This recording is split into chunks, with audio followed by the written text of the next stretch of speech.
उमर साहब, मैंने सुना है आपने अब्दुल कदीर खान साहब के साथ काम किया है। जी हाँ, ये जो आपके मुल्क के पास एटम बम है, जी जी। ये कोई 500 आदमी की टीम है जिसने मिलकर के बनाया है। अच्छा। हर एक ने उसमें थोड़ा बहुत हिस्सा लिया है।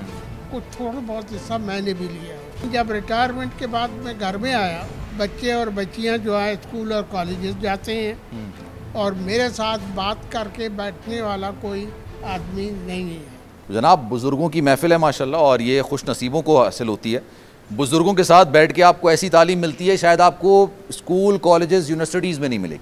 लेकिन हमारा अलमी है जनाब कि कुछ लोग बुज़ुर्गों को शायद अपने पे बोझ भी समझते हैं, कुछ इस तरह के मामलात भी होते हैं।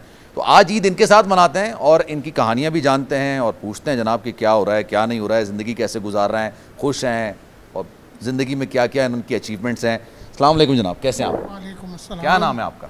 मेरा नाम उमर है। उमर साहब, मैंने सुना है आपने अब्दुल कदीर खान साहब के साथ काम किया है। जी हाँ, ये जो आपके मुल्क के पास एटम बम है, जी जी।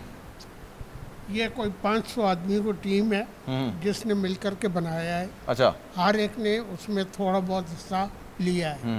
कुछ थोड़ा बहुत हिस्सा मैंने भी लिया है उसमें। तो आप हमारे नहीं, मतलब पाकिस्तान के भी बुजुर्गों में से, एहतराम आपका एक अलग होना चाहिए। Thank you thank you thank you. तो सर, माशाल्लाह आपने जो ज़िंदगी गुजारी है, जो आपने अपना तारुफ करवाया, यहाँ क्यों, कैसे, किस लिए, मतलब? यहाँ मैंने अर्ज किया कि जब 2001 में मैं रिटायर हुआ तो मैं मेरी जॉब थी engineer in people steel mills, Manghopir. अच्छा। जब 2001 में after attaining the age of 60 years मैं रिटायर हुआ तो मैंने पढ़ाना शुरू कर दिया। अच्छा। कॉलेजेस और स्कूल्स में ओ लेवल में पढ़ाता था। मेरे सब्जेक्ट थे फिज़िक्स, मैथ्स एंड स्टैट्स। 2016 तक मैंने पढ़ाया। मेरी लाइफ भी 2016 तक काफ़ी बिजी गुजरी। लेकिन जब रिटायरमेंट के बाद मैं घर में आया तो मैंने देखा कि घर में मेरी वाइफ हाउस वाइफ है। अच्छा। तो उसके पास हज़ारों काम है घर के। बच्चे और बच्चियां जो है स्कूल और कॉलेजेस जाते हैं और मेरे साथ बात करके बैठने वाला कोई आदमी नहीं है। अच्छा। जो मुझे टाइम दे सके, मुझसे बात कर सके, शेयर कर सके। तो मैंने फिर सोचा कि मुझे कहाँ जाना चाहिए। तो मेरी समझ में आया कि ईदी सेंटर एक ऐसी जगह है जहाँ पर मेरी उम्र के लोग हैं जिनसे मैं बातचीत कर सकता हूँ। ईदी सेंटर में लाइब्रेरी है, उसमें किताबें पढ़ सकता हूँ अपने इंटरेस्ट की।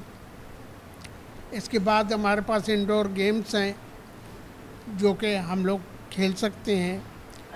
टीवी है हमारे पास बहुत बड़ी स्क्रीन का, उसमें हम लोग टीवी देखते हैं।